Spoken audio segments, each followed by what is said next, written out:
Bonjour. Vous savez que je suis un peu. J'imagine que le jingle est fini, donc c'est le temps pour moi de prendre la parole. Ça me fait plaisir d'animer ce webinaire qui amène à la discussion entre Montréal et Lyon, deux villes qui sont quand même un peu sœurs et avec de longues expériences de collaboration, Métropole de Lyon et la ville de Montréal. Le webinaire s'appelle l'agriculture urbaine, un outil pour répondre à des enjeux sociaux et environnementaux du 21e siècle. En tant que directeur du laboratoire sur l'agriculture urbaine depuis de nombreuses années, je porte cette idée-là que l'agriculture urbaine est un outil pour répondre à ces enjeux-là. Et on le voit depuis quelques années, les changements climatiques ont des fortes conséquences sur les villes. En France, entre autres, on a vu cet été des fortes périodes de chaleur, donc les îlots de chaleur. Entre autres, à Montréal, des fortes pluies qui font en sorte qu'on a du trouble à gérer la pluie qui arrive et c'est des conséquences directes des changements climatiques. Par ailleurs, on a encore aussi la question de l'alimentation, de la faim. Il y a encore des personnes, autant en France qu'au Québec, qui vivent l'insécurité alimentaire. À Montréal, c'est presque 17 % de la population qui dit vivre de l'insécurité alimentaire. C'est important. Qu'est-ce qu'on peut faire? Comment on peut régler ça? Et est-ce que c'est possible de rejoindre cet enjeu-là de changement climatique et d'alimentation? Une des possibilités, une des voies, des solutions, sûrement pas la seule, peut être l'agriculture urbaine. Donc aujourd'hui, on a le plaisir d'accueillir Marie-Andrée Mauger de la Ville de Montréal. Elle est mairesse de l'arrondissement de Verdun et membre de l'exécutif et responsable de la transition écologique et de l'environnement de la Ville de Montréal. Marie-Andrée Mauger, elle a fait 2 mandats comme conseillère d'arrondissement dans Verdun. Elle va devenir élue maire tout récemment et elle a été nommée à l'exécutif justement pour prendre cette question-là de résilience et de transition écologique. Et le mandat de l'agriculture urbaine échoua à cette direction-là. De l'autre côté, M. Jérémy Camus, qui est vice-président de la métropole de Lyon, est délégué à l'agriculture, l'alimentation et la résilience du territoire. Donc, on est dans un niveau politique un peu plus élevé. C'est la métropole de Lyon, donc ce n'est pas la ville de Lyon. Et qui encore doit s'attaquer à cette question-là d'agriculture périurbaine beaucoup, mais aussi d'agriculture urbaine. Entre les deux villes, je mentionnais jusqu'avant qu'il y avait des similitudes. La métropole de Lyon va investir 1 million d'euros pour les jardins familiaux. La ville de Montréal, dans l'année qui vient de s'écouler, vient d'investir 1 million de dollars pour les jardins communautaires et collectifs. Il prévoit en investir 1 million de dollars par année dans les prochaines années. On a quand même aussi toute cette idée-là de vouloir favoriser la relève agricole, le maillage, autant à Lyon avec cette idée-là d'avoir des espaces tests, d'avoir des maillages entre les personnes qui quittent les terres agricoles et la relève. À Montréal, c'est des programmes comme Montréal Culteur qui existe, qui fait du maillage, qui fait des parcours d'incubation, et aussi la centrale agricole qui existe, qui est un espace test pour les agriculteurs urbains, beaucoup à l'intérieur, mais bon, on voit encore une similitude à ce niveau-là. Et je pense que des deux parts, des deux côtés, il y a cette idée-là de préserver les terres agricoles, de favoriser l'accès aux fonciers. Montréal a développé le grand parc, ce qu'on appelle le grand parc de l'Ouest, dans lequel il y a des terres agricoles. Donc, c'est vraiment cette préservation-là. C'est aussi dans les objectifs de la métropole de Lyon au niveau de sa politique agricole. Donc, on va commencer. Je vais vous laisser la parole, M. Jérémy. Désolé, on s'était dit juste avant laisser la parole pour justement faire ce portrait-là de votre vision au niveau de cette question-là de l'agriculture urbaine et de la réponse aux enjeux sociaux et environnementaux du 21e siècle. Merci. Bonjour à toutes et à tous. Merci pour l'invitation. J'ai pensé assez récemment, là, c'est qu'en fait, je suis originaire d'une petite ville qui s'appelle Langres, dont est originaire une des cofondatrices de Montréal qui s'appelle Jeanne Mance. Et donc, ça me fait un plaisir d'autant plus marqué de participer à cet échange et heureux de vous partager la vision de la métropole de Lyon, qui est certes une métropole, mais qui finalement, en termes de taille, est plus petite que la ville de Montréal, avec 5 400 000 habitants. Donc, relativisons aussi la grandeur de cette métropole à la française, petit format, mais quand même beaucoup de communes, 59 communes au total qui composent cette métropole. et des compétences assez larges en termes d'intervention, puisqu'on cumule des compétences sur le social, sur l'urbanisme, sur le développement éco, etc., et sur le développement agricole. Et ça me permettra de vous donner 2-3 idées de projets qu'on porte effectivement depuis le début du mandat. Moi, c'est mon premier mandat depuis 2 ans maintenant. Une politique qui est assez nouvelle dans la collectivité. Donc, on initie quand même une ambition assez forte sur cet enjeu-là, lié à tous les enjeux que vous avez pu développer en introduction. Peut-être vous donner aussi un diagnostic en quelque sorte de là où on en est aussi sur la métropole. C'est une métropole qui est assez finalement encore périurbaine, comme vous le disiez tout à l'heure, avec à peu près 40% de la superficie du territoire métropolitain qui est encore en espace naturel et agricole. Ça représente environ 20 000 hectares aujourd'hui, un peu plus de 20 000 hectares de superficie en espace naturel et agricole, et à peu près la moitié en espace naturel et la moitié en espace agricole. Et là, c'est peut-être un des premiers points qui marque notre mandat, c'est la sauvegarde de ces terres agricoles. Et on sait très bien l'expansion des métropoles, l'expansion des villes qui viennent finalement grignoter les surfaces non artificialisées. Et à vrai dire, le positionnement aujourd'hui de notre exécutif, c'est stop à l'artificialisation, en tout cas le freiner au maximum, et donc sauvegarder, sanctuariser les terres agricoles et en particulier leur donner la valeur qu'elles n'ont peut-être pas eu par le passé, et qui étaient souvent considérées comme des variables d'ajustement pour d'autres politiques publiques de développement de l'habitat, de développement économique, etc., et qui sont souvent vues grignoter au fil des temps. C'est assez simple sur la région, en l'occurrence, c'est quasiment l'équivalent de terrains de football sur les 2 dernières années, hors football, soccer, 2 terrains de football qui sont consommés quotidiennement sur la métropole depuis 10 ans. Donc, c'est assez important comme impact. Donc, ça a été sauvegarde des terres agricoles. Ça, c'est le premier échelon, finalement, avoir du foncier pour pouvoir faire de la production agricole. Et puis, également, traiter le tissu urbain dense. C'est-à-dire, là, on parle plus, du coup, d'agriculture urbaine et de voir comment des surfaces qui, aujourd'hui, dans l'urbanisme passé, étaient considérées comme des espaces un peu vacants, de respiration, beaucoup de pelouse, en l'occurrence, comment ces espaces peuvent être optimisés pour devenir des espaces de production et des espaces nourriciers. Et donc, par exemple, l'architecte d'avant ne pensait pas forcément à ces espaces comme ça, et les documents d'urbanisme s'en faisaient ressentir, parce que on a été bloqué, nous, au début du mandat, pour implanter des projets d'agriculture, parce que les documents d'urbanisme ne nous autorisaient pas à mettre, par exemple, des serres, des cabanes de jardin, de l'outil agricole en plein cœur urbain. Et donc là, on a entamé une modif de nos documents d'urbanisme qui vont être votés dans quelques semaines maintenant et qui va permettre enfin d'avoir des outils agricoles en plein cœur de ville. Et on a de l'espace agricole conséquent encore en pied d'immeuble, souvent, qui peuvent être optimisés. Les autres sujets sur lesquels rapidement on a fait aussi des constats, c'est la dépendance aux semences. Et en l'occurrence, avec le changement climatique et quelque part une modification substantielle du climat qui amène à certaines espèces aujourd'hui cultivées à ne plus être vraiment résilientes par rapport à ce changement.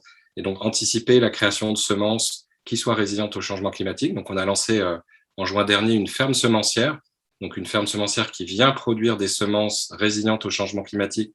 Et on a essayé d'aller chercher des espèces qu'on appelle endémiques, c'est-à-dire des espèces qui ont été cultivées par le passé sur ce territoire et qui avaient disparu. Et donc, on a retrouvé des graines, en particulier dans une banque de semences située en Russie, l'Institut Vavilov, avec qui on a créé une coopération pour récupérer de la semence endémique et la refaire revenir sur le territoire. Et on a vu que certaines espèces, d'ailleurs, étaient fortement résilientes. Et puis, comme vous l'avez cité tout à l'heure, une fois qu'on a les terres, une fois qu'on a les semences, encore faut-il avoir des agriculteurs. Et en France, en l'occurrence, on a une vraie problématique autour du renouvellement des générations en agriculture. Et un des grands freins, c'est la mise à disposition de foncier, c'est-à-dire de trouver de la terre agricole, qui est souvent très compétitive, concurrencée par d'autres projets économiques.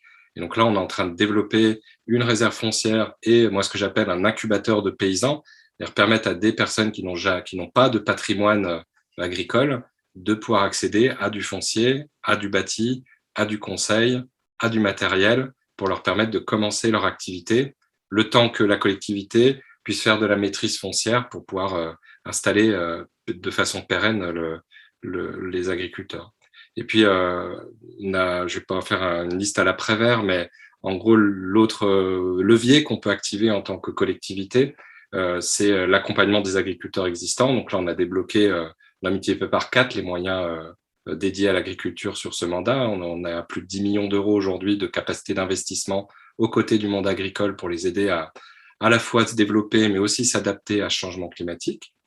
Et puis, on s'est dit que, en fait, la meilleure façon, une des façons aussi d'avancer, c'était de montrer l'exemple. Et donc, on a décidé de créer une régie agricole métropolitaine.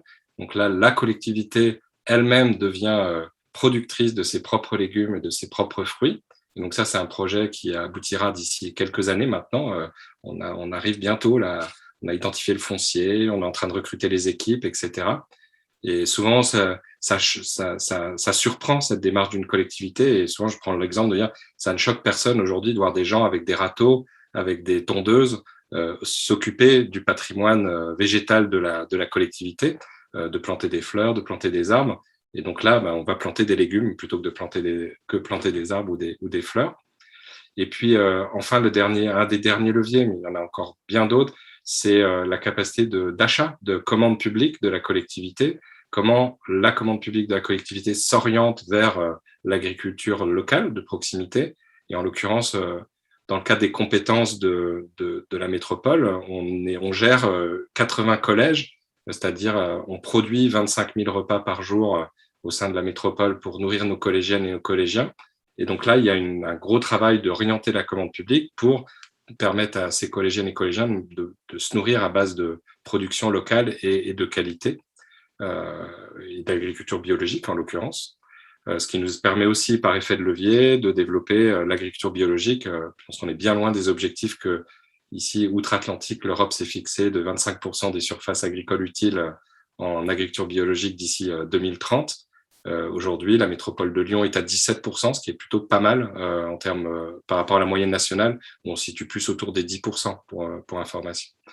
Donc voilà, et donc toutes ces activités viennent répondre à ce besoin de redynamiser une agriculture et une agriculture nourricière. Peut-être un dernier chiffre à vous donner, comme ça plante le décor, hein, c'est sur les 10 000 hectares de surface agricole que j'évoquais tout à l'heure, seulement 5% de ce qui est produit sur ces 10 000 hectares vient vraiment dans le ventre des métropolitaines et des métropolitains. 95% de cette production, finalement, part vers d'autres bassins de consommation, et tant mieux pour les ventres de ces autres bassins de consommation.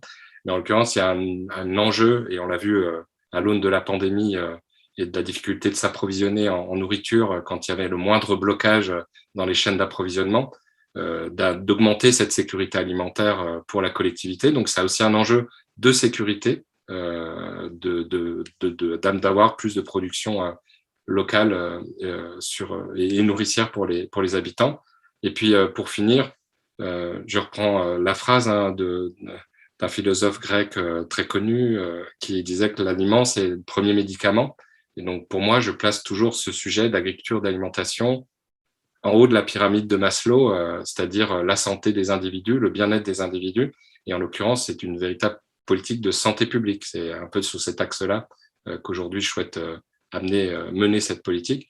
Et pour aller dans les constats que vous donniez pour le 17% de personnes qui déclaraient côté Montréal ne pas se nourrir correctement, on est, nous, à 30% des personnes qui déclarent ne pas se nourrir correctement, ne pas avoir les moyens de se nourrir correctement. Et on est à un chiffre de 15%, une enquête qui a été réalisée sous le précédent mandat, donc par d'autres équipes. Donc je n'ai pas manipulé les chiffres en l'occurrence. 15%, chiffre assez fatal, de personnes qui déclarent ne pas se nourrir à sa faim sur la métropole de Lyon. Et donc on a un enjeu derrière toutes ces politiques publiques, de les orienter aussi, et peut-être en priorité, vers les plus précaires et ceux qui sont situés dans ce que j'appelle, moi, des déserts alimentaires, qui n'ont pas accès à une alimentation saine et de proximité.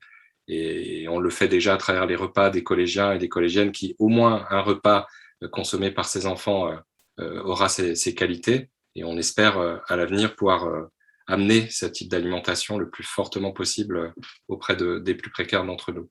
Voilà, pour faire un peu la boucle J'espère ne pas avoir trop pris de temps par rapport au temps qui était imparti. J'avoue ne pas avoir regardé le chrono. C'est parfait. Donc, un peu, c'est l'idée des quartiers fertiles, ce que vous mentionnez à la fin, quartiers fertiles dans le 8e.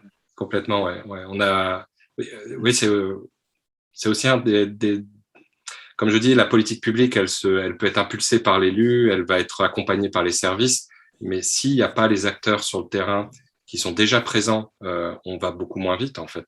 Et donc là, on a la chance à Lyon d'avoir un tissu d'acteurs qui ont déjà exploré des pistes, qui ont déjà essuyé des plâtres, qui ont connu des échecs, mais qui ont aussi connu des bons succès. Et donc, l'enjeu de la collectivité maintenant, c'est pas forcément de réinventer la roue, c'est plutôt d'accompagner ces acteurs à essaimer au maximum leurs pratiques.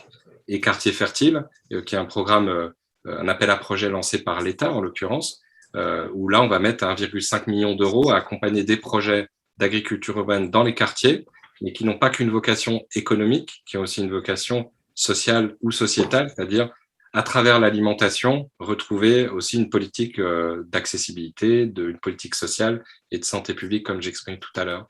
Et donc, on accompagne, par exemple, on va inaugurer, je crois que c'est dans un mois maintenant, la maison solidaire de l'alimentation, qui est une maison au plein cœur d'un quartier, dans le 8e arrondissement de Lyon, dans lequel on va avoir une approche, une accessibilité pour les habitants de revenir s'approvisionner en produits, mais aussi cuisiner ces produits, avoir un appui des habitants à se réapproprier leur propre cuisine et faire de la cuisine. Et donc là, c'est toute une démarche qui est, par exemple, menée par 2 associations, une qui s'appelle VRAC, qui agit dans les quartiers pour faire des groupements d'achat en vrac, et une autre association qui s'appelle Récupé Gamelle, qui, elle, joue plutôt sur, agit plutôt sur faire de la cuisine avec des produits pour éviter le gaspillage alimentaire, en l'occurrence. Donc voilà, il y a moult exemples, puisque oui, la métropole de Lyon, on a eu la chance d'avoir 8 territoires labellisés par l'État, et c'est peut-être le seul endroit où il y a eu autant de dossiers retenus. Donc la collectivité a décidé de s'engager fortement à leur côté, et on va avoir des belles choses, j'espère, en tous les cas, et en tout cas efficaces, surtout dans le contexte actuel de crise, et qui touche en particulier le portefeuille des gens. Et on parlait tout à l'heure de la variable d'ajustement en agriculture, les terrains agricoles, variable d'ajustement pour d'autres activités. En fait, aujourd'hui, l'alimentation, en tout cas en France, là, on commence à ressentir, même pour des classes qui sont pas forcément dans la précarité initialement, que le budget alimentaire commence à devenir la variable d'ajustement en fin de mois, finalement, pour beaucoup de ménages aujourd'hui en France. Parfait. Merci beaucoup. Puis je vois beaucoup de liens, là, freiner l'urbanisation, trouver de l'espace qui ont vraiment un lien à ce que je vois que Montréal fait et que la Ville de Montréal veut le faire. Je note aussi bien commun. Vous avez dit régie agricole, moi je dis bien commun. Et ça fait longtemps que moi aussi, je défends, je dis l'agriculture est un bien commun. On ne se pose pas la question. Moi, je ne dis pas les râteaux et l'entretien des paysages ou des parcs. Je parle de bibliothèques. On ne se pose pas la question si un quartier doit avoir une bibliothèque et accès à la culture. On devrait faire la même chose pour l'alimentation et l'agriculture. Je vais passer la parole à Marie-André Mauger. Madame Mauger, est-ce que par rapport à la vision de Montréal, je vous laisse présenter et rebondir peut-être sur ce que Jérémy a dit. Oui, merci beaucoup, Éric, et bonjour Jérémy. Bonjour à tous ceux qui participent à cette rencontre virtuelle. Juste pour vous situer, Ville de Montréal, c'est une métropole de 2 millions d'habitants qui est située sur l'île de Montréal. Et donc, la ville comme telle comprend 19 arrondissements, une superficie d'à peu près 365 km². Et l'île de Montréal comprend aussi 15 petites municipalités et un territoire au total de 500 km². Donc, la ville de Montréal comme telle englobe près des 3/4 de l'île. Et cette ville, cette île est comprise dans ce qu'on appelle la communauté métropolitaine de Montréal, qui, elle, englobe un territoire de plus de 4000 km², 82 municipalités et un bassin de population de plus de 4 millions d'habitants. Et donc, c'est à peu près la moitié de la population du Québec qui est concentrée dans cette grande zone métropolitaine de Montréal. Alors, il y a beaucoup d'effervescence. On voit depuis plusieurs années l'émergence de l'agriculture urbaine et également l'agriculture périurbaine qui est en pleine, en fait, qui a comme un mouvement de retour à la terre. Et la pandémie a accentué cette prise de conscience du territoire, de notre approvisionnement aussi alimentaire et ce désir d'autonomie alimentaire qui est, à mon sens, une bonne nouvelle. Un aspect positif de la pandémie, c'est d'avoir recherché à nouveau le circuit court et de vouloir finalement avoir des quartiers complets où, jusqu'à une certaine échelle, on va cultiver peut-être un peu dans notre cour arrière, un peu dans notre quartier, mais à l'échelle d'une région, avoir des entreprises agricoles. Donc ça, c'est vraiment un aspect très positif. Pour vous donner un peu l'historique des démarches à la Ville de Montréal, la Ville s'est inscrite depuis près de 50 ans comme très axée sur l'agriculture urbaine, mais sur le volet communautaire et collectif. Donc, la Ville de Montréal est pionnière des jardins communautaires et s'est distinguée à l'échelle internationale par son programme de jardins communautaires, donc qui est là implanté dans les années 70. Aujourd'hui, on compte une centaine de jardins communautaires dans la Ville de Montréal, près de 10 000 jardiniers citoyens, donc qui cultivent un jardinet qu'on appelle au sein d'un jardin communautaire, la plupart situés sur des terrains municipaux, qui comptent entre 10 et 100 citoyens donc qui cultivent leurs petits jardinets. Donc, on a développé déjà depuis plusieurs décennies cette vocation un peu récréative de l'agriculture urbaine qui permet de sortir de l'isolement, de tisser des liens. Donc, on met les mains à la terre et on s'enracine dans sa communauté. Et on a vu plus récemment, au début des années 2010, un mouvement citoyen pour demander à la Ville de Montréal un état des lieux de l'agriculture urbaine. Et grâce à un mécanisme démocratique dans la charte de la Ville de Montréal, si la Ville reçoit une pétition signée par au moins 15 000 citoyens, eh bien, la Ville est tenue de tenir une consultation publique sur le sujet. Et c'est ce qui a été fait sur l'agriculture urbaine et ça nous a permis d'aller chercher beaucoup de données sur, finalement, de dresser un état des lieux, un portrait de l'agriculture urbaine. Et on a vu par sondage que près de la moitié de la population disait pratiquer une forme d'agriculture urbaine. Ça peut être en saison estivale, des fines herbes sur son balcon, jusqu'à un jardinet dans un jardin communautaire, mais on a vu en fait qu'il y avait cette fibre jardinière à Montréal et qu'on avait intérêt à la nourrir et à la faire grandir. Et plus récemment, la Ville de Montréal a développé son tout premier plan stratégique en 2020 où il y a carrément une orientation qu'on appelle « enraciner la nature dans la ville ».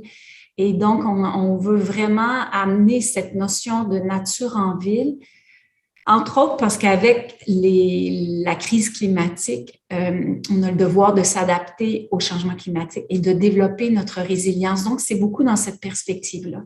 Et on a aussi élaboré notre tout premier plan climat qui vise la carboneutralité de la ville en 2050 avec une cible intermédiaire de moins 55% de nos émissions GES par rapport à 1990.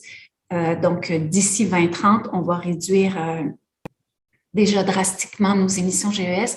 Et dans notre plan climat, il y a aussi tout un volet adaptation et une action importante est de développer l'agriculture urbaine. Et donc, en cohérence avec cette cascade, si on veut, d'éléments de vision du plan stratégique au plan climat, on a adopté en 2021 la toute première stratégie en agriculture urbaine à la ville. Et dans cette stratégie, on vise d'augmenter de 33% la superficie en culture à la ville. Donc, en ce moment, on parle de 120 hectares, ce qui n'est pas énorme, pour le passer à 130 hectares. On veut aussi augmenter le nombre d'entreprises agricoles. Ça, j'avoue que c'est une cible qui est facile à atteindre parce que l'agriculture urbaine est tellement en émergence qu'on voit croître de à peu près 30% par année le nombre d'entreprises agricoles. Il y a toute je vous dirais, filières innovantes. Là. On parle de toits maraîchers, de champignonnières, d'élevage d'insectes, de micro-pousses, la sériculture aussi, de l'agriculture intérieure, de l'apiculture, de l'aquaponie, même de l'aéroponie. Donc, c'est vraiment un secteur en pleine effervescence.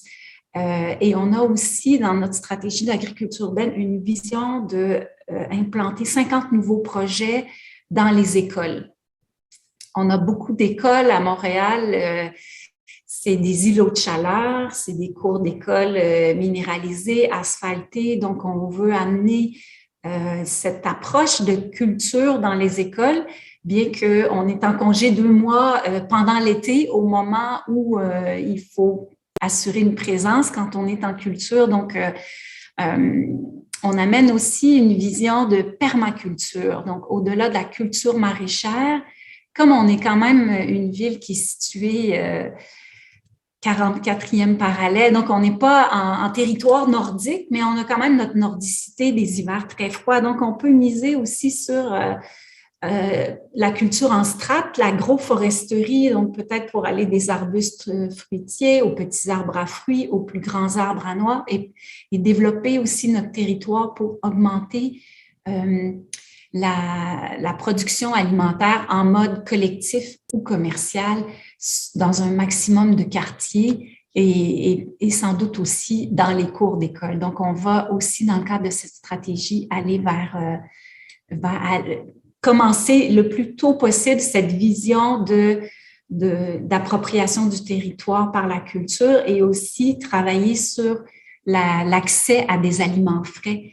Parce qu'on le sait que dans l'élément d'insécurité alimentaire, il y a des gens qui mangent à leur faim, mais qui ne mangent pas bien, qui ne mangent pas suffisamment de fruits et légumes frais. Alors, la proximité avec les producteurs locaux, avec l'accès à des espaces de culture, a un impact positif sur nos habitudes de consommation. Donc, on regarde, il faut manger à sa faim, puis il faut aussi choisir des aliments nutritifs.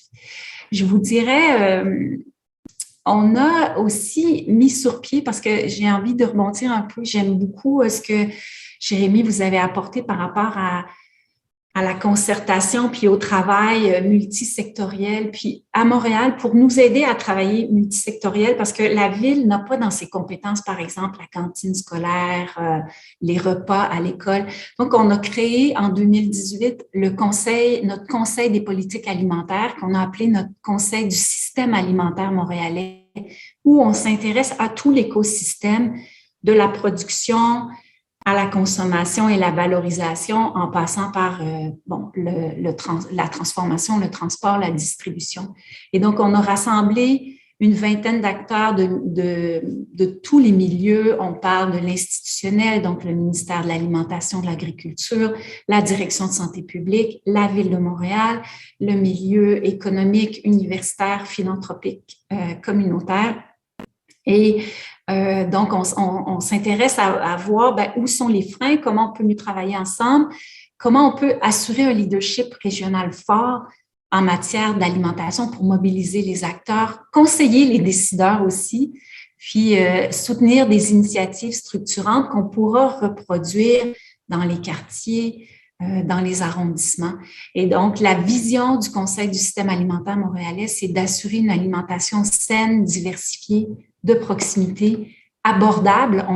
Il y a aussi tout l'aspect de l'abordabilité et durable pour toutes et tous. Et il y a un travail autour de 4 axes, je trouve, qui cible bien les enjeux de la production alimentaire. Donc, c'est l'empreinte écologique de notre système alimentaire. Donc, ce n'est pas tout d'avoir une production locale, mais on doit avoir une production écologique, si elle n'est pas certifiée biologique, à tout le moins agroécologique, et qui aussi est sobre dans sa consommation d'eau, sa consommation d'électricité. C'est d'autant plus important quand on voit les formes novatrices d'agriculture urbaine à l'intérieur. Il faut aussi se questionner sur, si on n'utilise plus la lumière naturelle, quelle sera la consommation énergétique. On s'intéresse aussi à l'accès au marché pour les producteurs locaux. à la qualité nutritive des aliments et aussi à l'insécurité alimentaire. Donc, on est en train, c'est encore une jeune structure, mais il y a tellement de défis et c'est important donc de poursuivre dans cette veine-là de concertation parce que la pensée système est le plus grand défi de toute administration, qu'elle soit publique ou privée, et donc de sortir de la pensée silo, et j'aime bien parce que silo est aussi une image de l'agriculture et de développer ces réflexes pour faire grandir l'agriculture dans tous les quartiers de Montréal. Je m'arrêterai ici pour qu'on commence notre échange. Oui, merci beaucoup, Marie-André. Et je vois vraiment qu'il y a des interpellations entre les deux villes. Là. Il y a quand même des choses très similaires. Ça, on a parlé de projets sociaux, la ferme des États-Unis à Lyon, il y a la ferme de rue, ferme pour tous à Montréal. Bien entendu, il y a des choses qui sont différentes. Je pense que le Conseil du système alimentaire ou encore l'Office montréalais de la gastronomie, qui sont deux instances qui s'occupent des questions alimentaires à Montréal. Dans les deux cas, l'agriculture urbaine et périurbaine est présente. Peut-être différenciée. Je sais qu'il y a beaucoup d'arbres fruitiers dans la région de Lyon, mais je ne sais pas s'il y a des cueilleurs. Nous, on a des cueilleurs, donc il y a vraiment une valorisation de ces arbres fruitiers-là. Parce que malheureusement, les citoyens, souvent, ils plantent un arbre, ils ont l'impression qu'il va avoir 1 kilo de fruits, puis quand l'arbre est mature, ils en ont plutôt 100 kilos. Ils ne savent plus quoi faire. Donc, il y a des trucs comme ça. Il y a à Lyon, par exemple, la ville de Lyon, du coup, qui est la ville-centre de la métropole, ils ont un objectif de créer un verger nourricier dans chaque arrondissement de la ville de Lyon. Donc, il y a déjà certains qui ont été mis en place et ça continuera jusqu'à la fin du mandat pour qu'il y ait un verger nourricier qui est plutôt en mode auto-cultivé. C'est comme si on changeait un espace végétal classique par un espace végétal nourricier, en quelque sorte. Ouais. OK. Donc, c'est une affiliation avec Grenoble, c'est ça? C'est le côté vert. Il y a quelques liens quand même avec la ville de Grenoble. Le maire de Grenoble aussi. Mais Marie-André, on va parler, je pense qu'il y a quand même une particularité de Montréal. On a peu parlé, Jérémy a un peu parlé de maison, je ne sais plus comment elle s'appelait, dans le 8e, mais le Grand Potager à Verdun, qui est quand même ton territoire où tu es mairesse, c'est quand même quelque chose d'intéressant au niveau politique, volonté de soutien. Oui, tout à fait. Il y a l'exemple, dans l'arrondissement où je suis élue, on a un collectif qu'on appelle Grand Potager. L'arrondissement de Verdun a des serres municipales qu'elle prête à cet organisme qui est un pôle de ressources en agriculture urbaine, donc qui comprend à la fois des membres individuels, des organismes à but non lucratif, des coops de solidarité, même des entreprises privées, donc à s'installer dans les serres et à leur donner une vocation d'agriculture vivrière parce que c'était des serres utilisées pour les fleurs annuelles. Et donc, on est dans cette perspective où on veut que la communauté, on veut finalement développer l'écosystème de l'agriculture urbaine. Il y a d'autres modèles à Montréal. Je pense à un projet porté par le laboratoire sur l'agriculture urbaine avec Éric Duchemin, qui est la centrale agricole, qui est comme une zone d'incubation pour que les entreprises prennent leur envol. Et puis, autour de ces projets-là, des fois, se greffent autres choses qui font grandir le mouvement. Là, on a vu, par exemple, les serres de Verdun, là où est installé Grand Potager. Cette année, l'arrondissement aménage une mini-forêt avec des arbres fruitiers. Il y a éventuellement le projet d'une ferme maraîchère aussi. Mais on a aussi, donc c'est situé sur les berges du fleuve Saint-Laurent à Verdun. C'est un site magnifique. Mais c'est un site qui a fait l'objet de remblais pour se protéger des crues printanières. Et ce remblai a été effectué au moyen de sols contaminés. Donc, on est aussi, disons, pour aborder quelques défis de l'agriculture urbaine pour Montréal, c'est clair que les sols contaminés sont un immense obstacle. On a plusieurs terrains où on pourrait faire un usage transitoire ou même donner une vocation agricole, mais comme on a hérité d'un passé industriel qui nous a légué beaucoup de sols contaminés. Et puis, on a aussi des endroits où il y a des remblais qui ont été effectués à partir de sols contaminés. C'est aujourd'hui de beaux espaces verts, mais quand on creuse et qu'on fait des échantillonnages de sol, on voit bien que ces terres sont impropres à la culture. Alors, c'est un défi justement de développer des nouvelles formes d'agriculture et peut-être de penser un peu plus d'autres formes d'agriculture que l'agriculture maraîchère pour pouvoir se nourrir en développant un circuit court puis faire vivre cette agriculture, mais dans des formes, disons, urbaines plus que dans les champs. Et Jérémy, de votre côté, sol contaminé, développement de friches, c'est des enjeux aussi ou? Oui, il y en a quelques-uns quand même, mais en fait, moi j'aime bien, j'ai beaucoup apprécié la prise de hauteur est systémique. Alors c'est sans rentrer dans un blabla politique ou un délire de chercheurs autour de l'agriculture, mais en vrai, la politique agricole est éminemment transversale et c'est ce que j'essaye moi de faire porter comme message, qu'elle a des impacts importants en dehors de la production. On parlait tout à l'heure par exemple des cours d'école et de végétaliser des cours d'école et que ça devienne des îlots de fraîcheur aussi dans le cadre de climats de plus en plus difficiles à supporter en pleine ville, en particulier cette dernière été qu'on vient de passer qui était assez atroce en termes de chaleur. Donc créer des îlots de fraîcheur, donc c'est pas que de la production agricole, c'est aussi désimperméabiliser les villes qui ont été ultra minéralisées et qui nous empêchent en fait de capitaliser sur les pluies et réenchérir nos nappes phréatiques. Et donc ça contribue aussi à désimperméabiliser et refaire revenir la ressource en eau. Et en l'occurrence, on a vécu en France plus globalement les premiers phénomènes catastrophiques d'une sécheresse et potentiellement des impacts en termes de feu que vous avez pu voir outre-Atlantique, encore une fois, de ce qu'on a vécu cet été. Et on a également des problématiques typiquement d'accessibilité à l'eau potable qui commence à pointer le bout de son nez. Et donc, ça contribue aussi à ça. Et puis, vous parliez de pollution, mais plus globalement de pauvreté des sols, qui est liée aussi à un système agricole qui a épuisé les sols finalement à travers peut-être trop de chimie, peut-être trop d'intensivité, etc. Et donc là, il y a aussi un enjeu de renaturer. Moi, je parle de renaturer. J'ai bien aimé le enraciner la ville. Je vais le garder parce que j'aime bien cette idée de réenraciner la ville.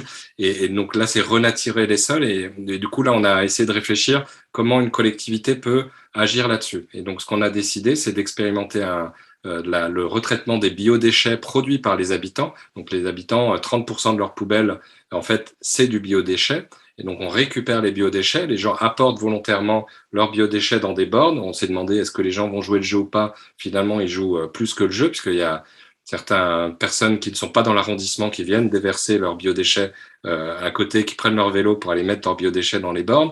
Et ce biodéchet, on le récupère, on le composte.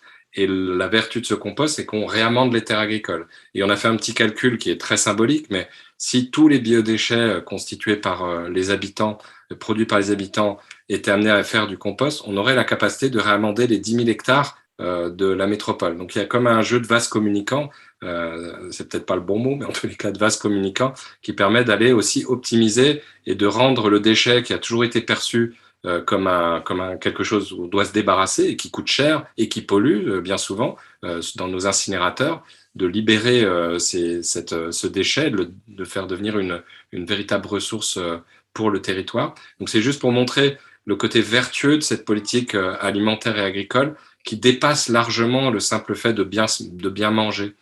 Qui est, comme je l'ai dit tout à l'heure, qui a des impacts sur la santé, qui a des impacts sur le social avec l'accessibilité alimentaire et qui a des impacts. Moi, je reprends souvent le repas gastronomique français est classé à l'UNESCO. Et souvent, on pense que le repas gastronomique français, c'est on voit les chefs avec leurs plats, le contenu en fait de l'assiette.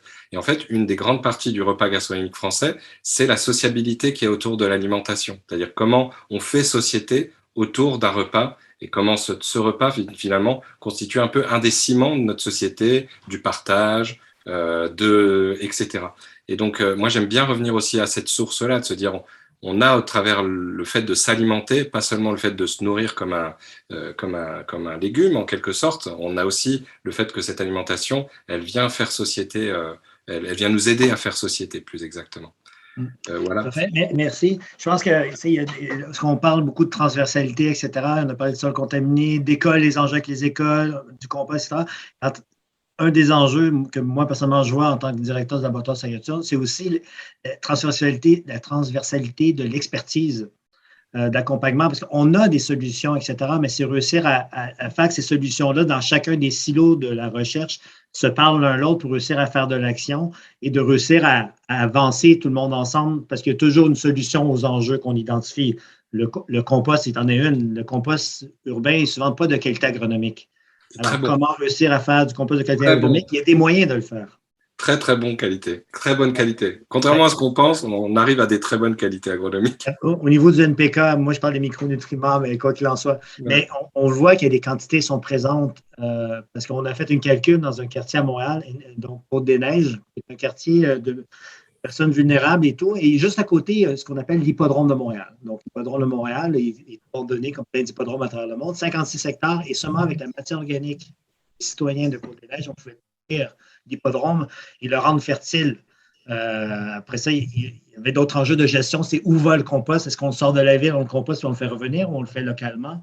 Mais il y a des enjeux. Il y a quelques questions, donc je vais vous poser ces questions-là. Moi, Marie-André, tu voulais réagir avant que je pose des questions? Ben, oui, parce que ça m'amène à aussi penser à l'économie circulaire. Hein. On est dans la transition écologique, on réduit les GES, on respecte les limites des écosystèmes et l'agriculture urbaine s'inscrit dans cette vision de respecter les écosystèmes, de s'adapter au changement climatique et puis que le déchet de l'un devient l'intrant de l'autre, c'est très important. Puis toute la valorisation des matières organiques. À Montréal, on est en train de construire 2 centres de transformation des matières organiques et on m'a dit qu'on a un compost de qualité agricole à l'issue des processus. C'est des centres qui vont entrer en opération en 2023. Il y a même un de ces 2 centres-là où la Ville a prévu sur le toit la possibilité de mettre 6500 mètres carrés en culture. Donc, c'est énorme. Donc, il y a l'accès à l'eau, à l'électricité. Donc, c'est très intéressant. On a vu quelques exemples à Montréal aussi de le déchet de l'un, la drèche des microbrasseries devient l'intrant d'une autre entreprise en production alimentaire. Et plus on aura d'exemples comme ça, plus on encouragera la population à participer à la collecte des résidus alimentaires parce qu'elle est déjà implantée à Montréal dans tous les bâtiments de 8 unités d'habitation et moins. Mais malheureusement, on observe un taux de 30% de participation. Et c'est vraiment trop peu parce que c'est 50%. Nous, on estime que c'est 50-55% de nos ordures ménagères qui sont des résidus alimentaires, des matières organiques et donc qu'on peut valoriser dans un circuit court à partir de 2023 parce qu'on transformera sur place à Montréal ces matières. On est en attente de ces 2 centres impatiemment. Oui. Donc, on a parlé dans les 2 cas là, de densification. Donc, freiner l'urbanisation, faire de la densification. Donc, une des questions, c'est comment pour vous, c'est possible de concilier l'agriculture urbaine avec ces contraintes du milieu urbain, du fait que c'est un milieu dense?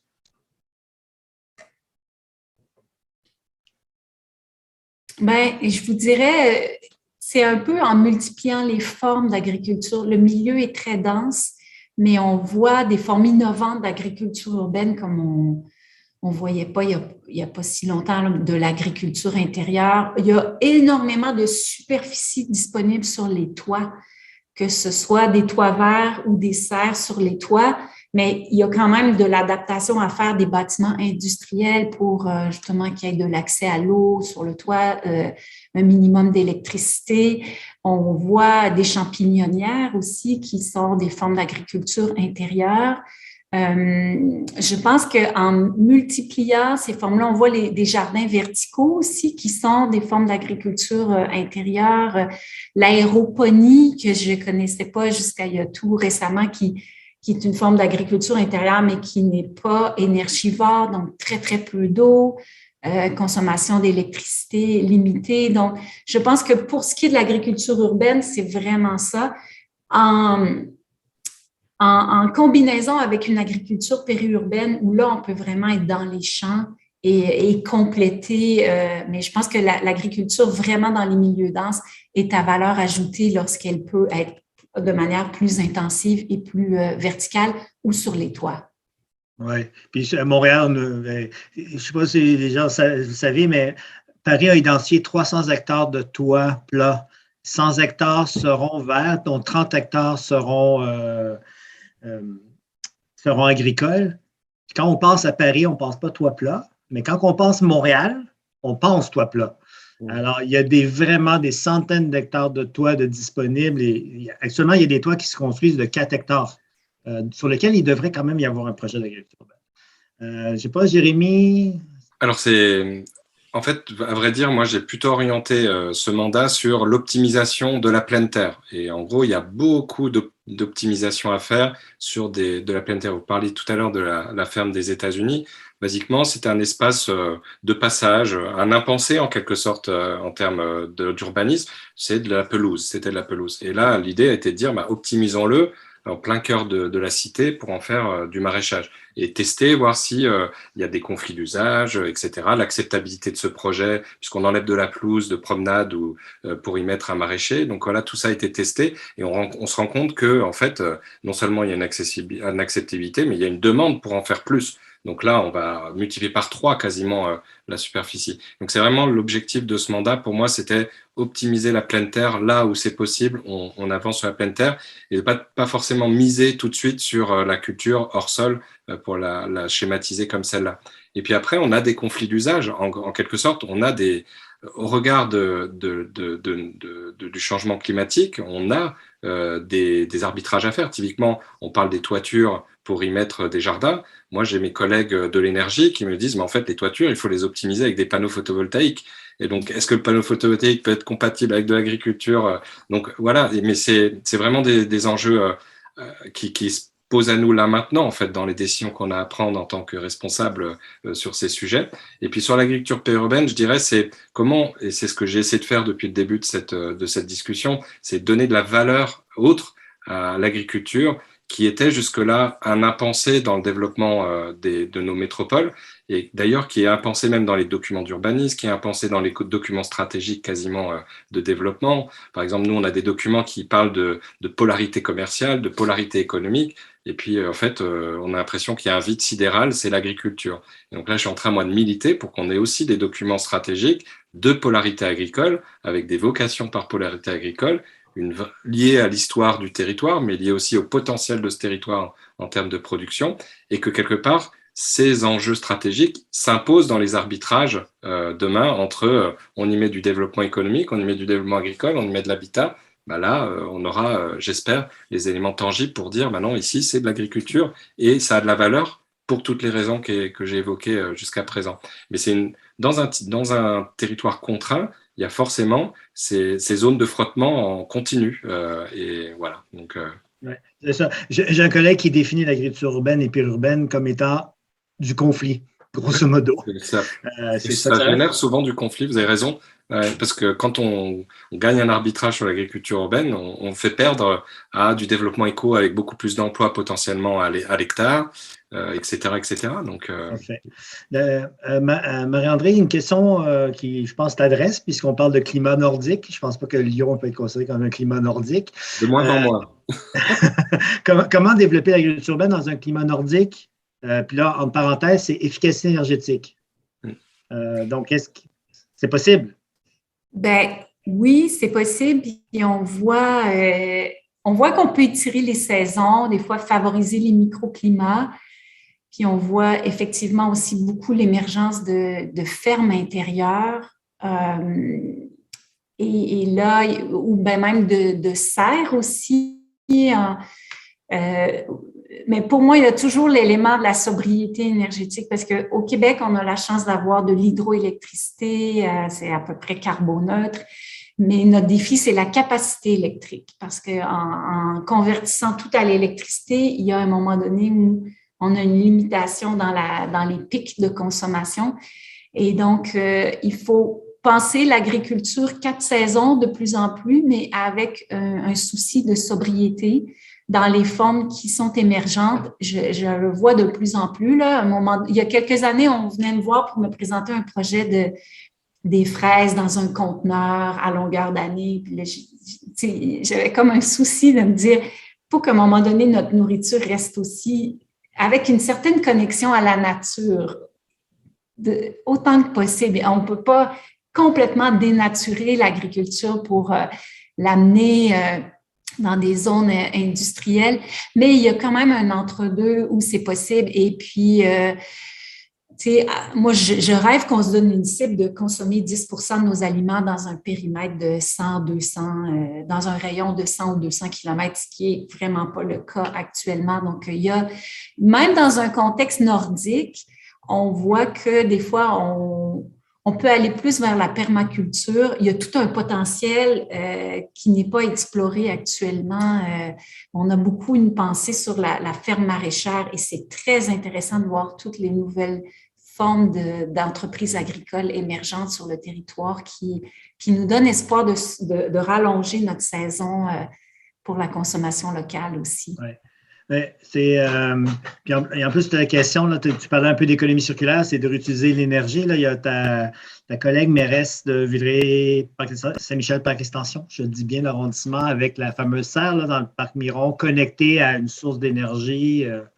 Absolument, créer des boucles de chaleur, des boucles énergétiques pour exactement récupérer. Bon, dans ce cas-ci, c'est un parc qu'on est en train d'aménager sur un ancien site d'enfouissement et les matières organiques se détériorant, se décomposant, donc cause des émanations de méthane. Donc, par des puits, on capte le méthane, puis en ce moment, on le réinjecte dans le réseau du gaz, mais on pourrait le valoriser sur place en chauffant une serre urbaine qui pourrait fonctionner. Si ce n'est pas 12 mois par année, ça pourrait être certainement 9 mois par année. Donc, il y a plusieurs projets comme ça qu'on peut explorer de réutilisation des gaz méthane vers une énergie, là, un gaz naturel renouvelable. Oui, comme disait quelqu'un récemment, l'enjeu, tout le monde a l'impression que Montréal est très froid, etc. Effectivement, il fait froid, mais pas si longtemps. Le laboratoire Sécurité urbaine, on a des fermes là, expérimentales. Surtout, on va récolter jusqu'à début novembre, grosso modo. Donc, ça dure quand même longtemps. Donc, après ça, récemment, mettant des couvertures, on peut répondre à la question de chaleur. L'enjeu est vraiment la lumière, la luminosité. Puis c'est la même chose pour Lyon, Paris, etc. Parce que Lyon et Paris, vous êtes plus au nord que Montréal. On est au niveau de Bordeaux, au niveau de la latitude, mais on n'a pas le Gulf Stream, nous, donc il fait froid. Donc, le temps passe. Il y avait une question au niveau, pour Jérémy, sur les quartiers fertiles. Il y a quelqu'un qui voulait savoir plus sur le programme des quartiers fertiles. Je ne sais pas si tu peux l'expliquer rapidement, parce qu'il nous reste 6 minutes. Il va se garder un petit temps pour conclure. Alors, il y en a 8 projets différents sur 8 territoires différents sur la métropole, portés plutôt par les communes donc, qui ont postulé. Et nous, on vient en fait en métropole en cofinancement avec l'État à 50-50% sur le financement de ces opérations. Et on va justement, il y a 2 enjeux. Il y a vraiment de la surface de production, donc comment rendre le nourricier le territoire en question. Il y a des enjeux de transformation aussi, on n'en a pas beaucoup parlé, mais dans la pensée systémique dont on évoquait, il y a comment on réorganise aussi tous les outils de transformation pour capter aussi la valeur de la transformation sur le territoire. Et nous, c'est par exemple, on n'avait pas de moulin, on n'avait pas de légumerie. Ça partait à Grenoble pour la légumerie, par exemple, des patates cultivées partaient se faire couper, éplucher, laver pour revenir ensuite se faire dévorer par les enfants dans les cantines. Et donc, il y avait un peu des aberrations. Donc là, on est en train de réoutiller aussi le territoire avec des appareils de transfo. Donc, Quartier Fertile contribue aussi à réfléchir à ces enjeux-là et réfléchir à l'enjeu social, c'est-à-dire d'accessibilité alimentaire. Pour beaucoup des quartiers, en l'occurrence, la thématique forte, c'est comment l'agriculture devient un enjeu d'accessibilité alimentaire, répond à l'enjeu d'accessibilité alimentaire de populations qui n'ont pas accès, comme vous le disiez tout à l'heure, très justement, à des produits frais, en l'occurrence, et à une alimentation diversifiée, variée, et donc avec des répercussions sur la santé. Et puis, on a d'autres démarches, parce que Quartier Fertile, c'est un dispositif, mais on a par exemple les collectivités là, qui se posent la question d'outils de transformation type cuisine centrale. On a beaucoup délégué à des acteurs privés le fait de faire des repas pour les enfants. Je parle toujours des compétences qu'on a entre les mains. Moi, je parlais de 25 000 repas sur la métropole, mais c'est 30 000 repas sur la ville de Lyon pour les plus petits, en crèche et en groupe scolaire. Donc, c'est commence à être une force de frappe impressionnante. Et là, on a beaucoup délégué par le passé à des acteurs privés qui ont installé des équipements industriels, mais qui ne répondent pas à cette résilience alimentaire, puisque pour satisfaire cet outil industriel, il faut des gabarits similaires, des productions massives pour alimenter ces usines de production. Et donc, ça ne répond pas à ce que peuvent produire les productions locales qui sont moins garanties en termes de gabarit et moins de garanties en termes de volume. Donc, c'est rabaisser aussi le niveau de production locale, de transformation, pour que des acteurs locaux puissent avoir des débouchés plus facilement. Et donc, c'est un peu ça comment, et c'est un travail de tellement longue haleine parce qu'on revient sur des modèles qui ont 40 ans derrière eux et qui sont imposés. Et là, on arrive on essaye de retransformer cette chaîne de valeur, en fait, bout par bout, pour arriver à un moment donné à avoir ce côté vertueux jusqu'à l'économie circulaire. Mais c'est un travail ambitieux, quoi. Et en l'occurrence, il faut des moyens là maintenant pour accélérer tout ça. Parfait. Je pense qu'il faut venir au Québec pour voir ce que ça donne quand on enlève toutes les cantines dans les écoles, parce que nous, la France est l'exemple. Donc, faites pas comme nous, parce qu'on va tourner à refaire ça. On va se faire un petit voyage pour ça. Oui, c'est ça. On va prendre les Il y a tellement un potentiel pour améliorer l'alimentation dans nos écoles. Nous, c'est exactement ce que vous décrivez, là, une standardisation, une approche industrielle. Souvent, des produits servis suremballés, là, quand on parle aussi de la réduction à la source, c'est suremballé, c'est dans un modèle, malheureusement, il n'y a aucune pédagogie dans l'approche actuelle. C'est un immense chantier. Pour conclure, je prendrai la dernière question, parce qu'on a quand même parlé beaucoup d'insécurité alimentaire, on a parlé d'agriculture, on a parlé d'agriculture urbaine. Mais en même temps, l'agriculture de proximité se développe, le bio se développe, etc. On ne règle pas cet enjeu-là de lutte à l'insécurité alimentaire parce que quand on n'a pas d'argent pour s'acheter des aliments frais, il reste qu'on n'a pas d'argent pour s'acheter des aliments frais.